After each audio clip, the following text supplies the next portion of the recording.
घर आया। স্বামী, আমার মেয়ে সন্তান হয়েছে বলে তুমি আবার বিয়ে করে আসলে? মনে আছে মেথি, আমাকে বিয়ে করার সময় তুমি চুক্তি করেছিলে তোমার যদি মেয়ে সন্তান হয় তুমি এই বাড়ি ছেড়ে চলে যাবে। চলে এসো দুগ্ধ। কয়েক মাস পর। বেশি হেসো না দুগ্ধ, তোমারও যদি মেয়ে সন্তান হয় কিন্তু মেথির মতো একই অবস্থা হবে তোমার।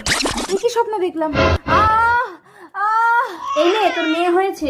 দাইমা, তোমাকে অনেক টাকা দেবো, তুমি তো পাড়ায় পাড়ায় ছেলে ধরতে যাও, আমার মেয়েটা পাল্টে একটা ছেলে এনে দাও না। ঠিক আছে, ও পাড়ায় বাচ্চা ধরতে যাচ্ছি, যদি ছেলে হয় এনে দিচ্ছি। এই নে, তোর জন্য ছেলে এনেছি। দাও দাও। আমাদের ছেলে হয়েছে? হ্যাঁ, তুমি দাইমাকে 5,000 টাকা দিয়ে দাও। 5,000 টাকা? ঠিক আছে, ছেলের আনন্দে আমি দিয়ে দিচ্ছি। খুশি তো? যাও, আমার ছেলের নাম রাখবো আদর্শ। ছেলেকে আদর করতে করতে আবার আমাকে ভুলে যেও না। এই তুমি একদম আমার ছেলের উপরে হিংসা করবে না তো। একে আমি উচ্চ শিক্ষায় শিক্ষিত করে বড় অফিসার করব 20 বছর পর। মা, তোমাকে আর ভিক্ষা করতে হবে না। এতদিন ভিক্ষা করে আমাকে লেখাপড়া শিখিয়েছো বলেই আজ আমি বড় ডাক্তার।